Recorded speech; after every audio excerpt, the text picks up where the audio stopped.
Hi everyone, welcome back to the channel. पिछली बार हमने फ्लैट फीट या पेस प्लेनस के बारे में पढ़ा।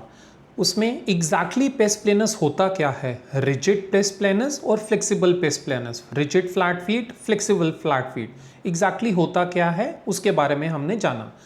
आज हम डिस्कस करेंगे फ्लैट फीट या पेस प्लेनस के सिम्टम्स, उसकी टेस्ट या इन्वेस्टिगेशंस और उसका treatment. Let's start. Now let us talk about the symptoms of the flat feet of and medically जिनको हम पेस प्लानस बोलते हैं। In many people flat feet के कोई भी सिम्टम्स नहीं होते हैं, बट कुछ पेशेंट्स में बहुत ज़्यादा हो सकते हैं। One of the most common symptoms is pain in the heel, ankle, arch में। वो क्यों होता है? बिकॉज कई बार क्या होता है, और कई बार नहीं, बहुत बार हमारा जो फ्लैट फीट होने की वजह से जो उसकी शॉक एब्जॉर्ब करने की कैपेसिटी है, खड़े रहते हुए, चलते हुए, भागते हुए, वो ख़त्म हो गई हुई होती है, जिसकी वजह से पेन होती है। स्वेलिंग हो सकती है on the inner side of the ankle. क्यों होती है? यहाँ पर पोस्टीरियर टिबियल टेंडन जाता है और उसके डिसफंक्शन की वजह से प्रॉब्लम हो सकती है। There can also be knee, hip and lower back pain due to abnormal biomechanics.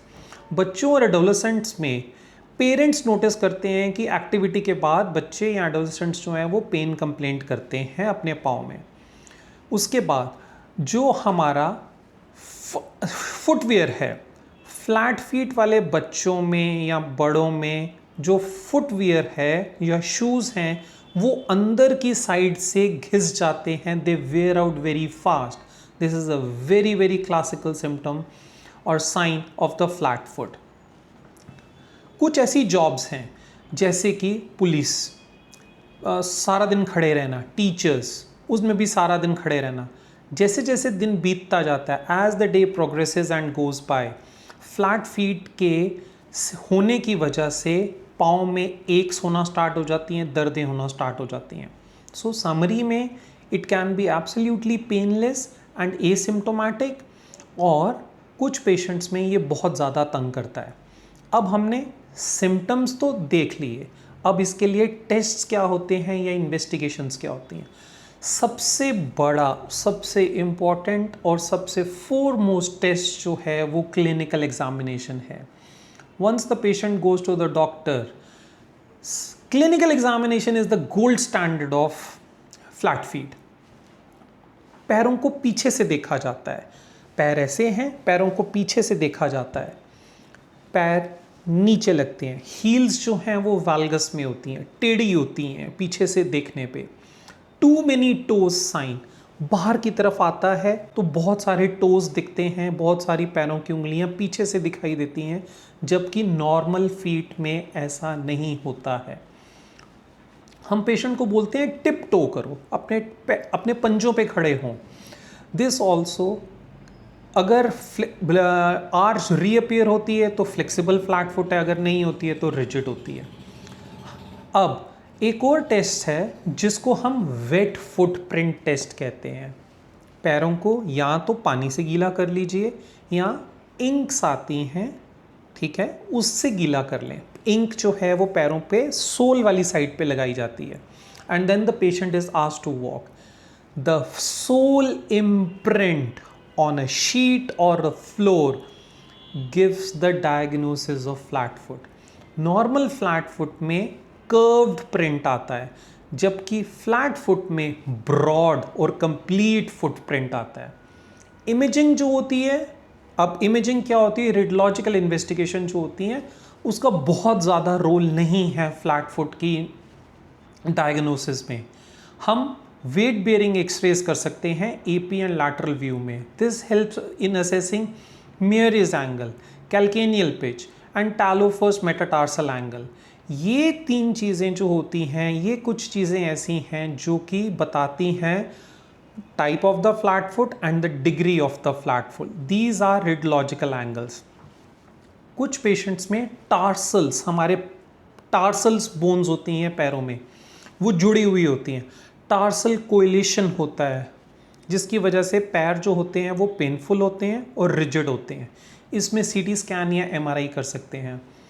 MRI करते हुए हम पोस्टीरियर टिबियल टेंडन को भी असेस कर सकते हैं। बच्चों में स्पेशली 9 ईयर्स एंड बिलो बच्चों में अगर फ्लैट फुट हैं, there is absolutely no need of any kind of X rays, CTs और एमआरआईज, जब तक उनमें पेन ना हो, स्टिफनेस ना हो और कोई सस्पेक्टेड कंजेनिटल एबनॉर्मैलिटी ना हो।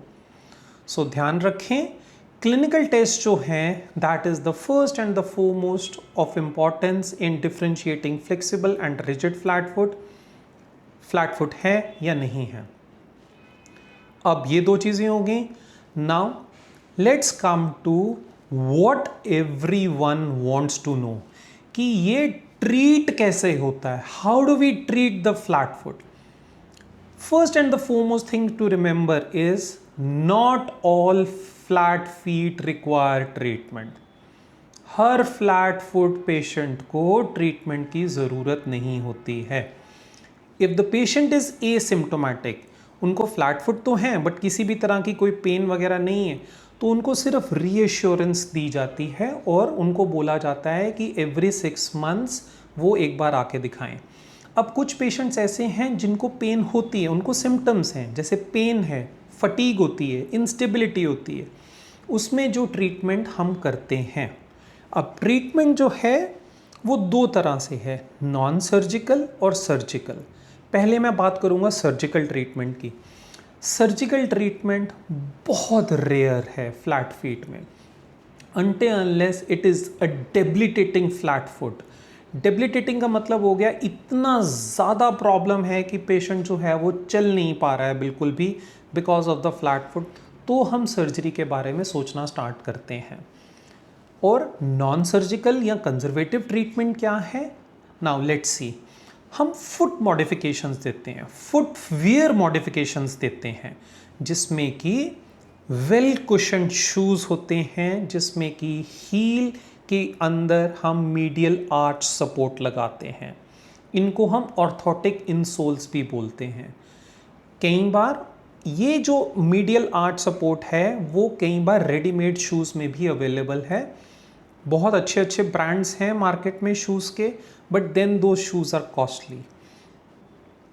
रनर्स में जो रनिंग परस्यू करते हैं उनमें वो वाले शूज़ जो हैं वो बहुत हेल्पफुल हैं, but then you have to see the pockets also.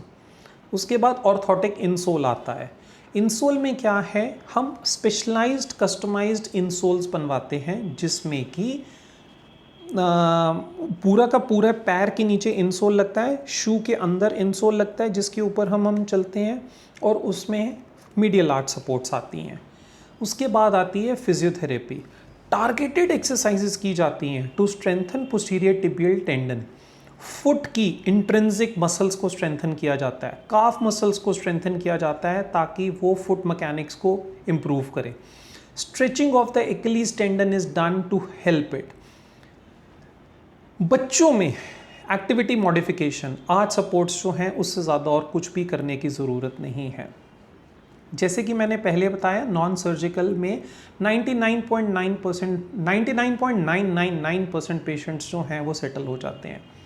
Surgical is 0.0001% patients जिनमें रिजिड फ्लैट फुट हैं, डेबिलिटेटिंग हैं, फेल्ड कंजर्वेटिव ट्रीटमेंट है, टार्सल कोएलिशन है, और उन पेशेंट्स में जिनमें पोस्टीरियर टिबियल टेंडन डिसफंक्शन है उनमें सर्जिकल ऑप्शंस के बारे में सोचा जा सकता है।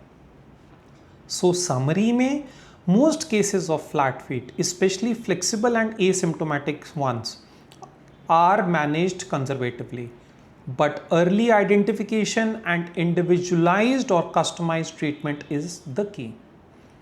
Thanks for watching. If you are finding this helpful, don't forget to like and share, and stay tuned for more orthopedic insights. I am Dr. Manu Mengi, owner and director, the Bridget Clinic in Sector 80, Mohali. Thank you so much.